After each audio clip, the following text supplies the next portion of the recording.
ఇక వైసీపీ కాపు నేతల సమావేశంపై మంత్రి నిమ్మల తీవ్ర విమర్శలు చేశారు. దానికి సంబంధించిన బ్రేకింగ్ ఇది. కాపు నేతలు ఎవరు జగన్ ట్రాప్లో పడద్దని హితవు పలికారు. చంద్రబాబు, పవన్ రామలక్ష్మణుల్లా కలిసి ఉన్నంతకాలం గొడ్డలిపాటి కుట్రలు పనిచేయవని అన్నారు. అలాగే కాపు రిజర్వేషన్లు రద్దు చేసిన వైసీపీ కాపులకు న్యాయం చేస్తుందంటే ఎలా నమ్మాలని ప్రశ్నించారు. ఇవాళ వైఎస్ఆర్సీపీ కాపు నేతలను బూతు నేతలుగా, రోత నేతలుగా మార్చి వాళ్ళ జీవితాల్ని నాశనం చేస్తున్నటువంటి జగన్మోహన్ రెడ్డి యొక్క కబంధ హస్తాలు, ఆయన యొక్క వైఖరిని వేళ గుర్తుపెట్టుకోమని తోటి కాపు సోదరులను కూడా మీ ద్వారా కూడా తెలియజేసుకుంటూ ఉన్నా. మొన్ననే చూసాం ఏదైతే ఈ యొక్క జగన్మోహన్ రెడ్డి కబంధ హస్తాల్లో ఉండి ఆయన యొక్క ఫ్యాక్షన్లో కానివ్వండి, ఆయన యొక్క పులివెందుల సంస్కృతిలో చిక్కుకున్నటువంటి మా తోటి సోదర కాపు నేతలు కొంత సమావేశం పెట్టి కాపుల గురించి మాట్లాడుతూ ఉంటే నిజంగా దెయ్యాలు వచ్చి వేదాలు వల్లించినట్టుగా ఉన్నటువంటి పరిస్థితి.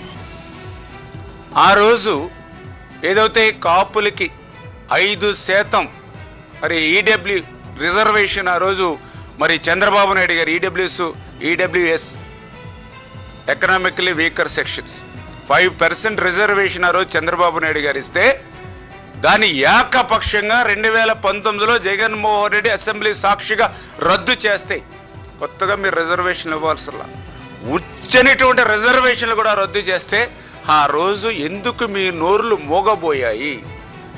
ఎందుకు మీరు వెళ్ళి తాడేపల్లి రాజప్రసాదం తలుపులు కొట్టి అడగలేదు? ఎందుకు ఆ రోజు మీరు మీటింగులు పెట్టుకోలేకపోయారు? అంటే చంప ఏమన్నా చెల్లుమనిపిస్తారని ఏదైనా భయపడ్డారా ఏంటి? మాకు అర్థం కానిటువంటి పరిస్థితి. ఎందుకంటే రిజర్వేషన్లు కాపులకి అనేది ఈరోజు కాదు, దగ్గర 30-40 సంవత్సరాల నుంచి వాళ్ళు అడుగుతున్నటువంటి కళ. ఎందుకంటే మనం కూడా చూసాం ఆ రోజు చరిత్రలో బ్రిటిష్ వారి కాలం నుంచి కూడా కాపులకు రిజర్వేషన్లు ఉంటే దాన్ని నీలం సంజయ్ రెడ్డి వచ్చి రద్దు చేశాడు. తర్వాత దళిత బిడ్డ దామోదర సంజయ్ వచ్చి మళ్ళీ కాపులకి రిజర్వేషన్లు ఇస్తే తర్వాత వచ్చినటువంటి కాసు బ్రహ్మానందరెడ్డి ఆ రిజర్వేషన్లు రద్దు చేశాడు.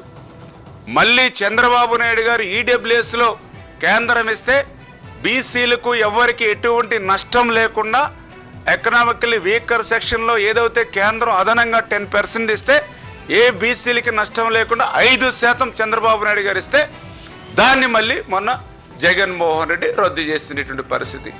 అంటే చరిత్రలో కాపులకి రిజర్వేషన్ ఇచ్చింది ఇద్దరు.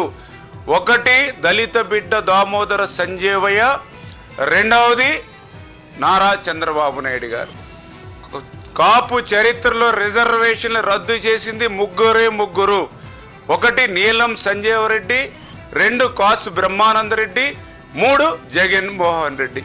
మీరా కాపుల గురించి మాట్లాడడానికి ఏ రకంగా హరవుతుందని అడుగుతూ ఉన్నా.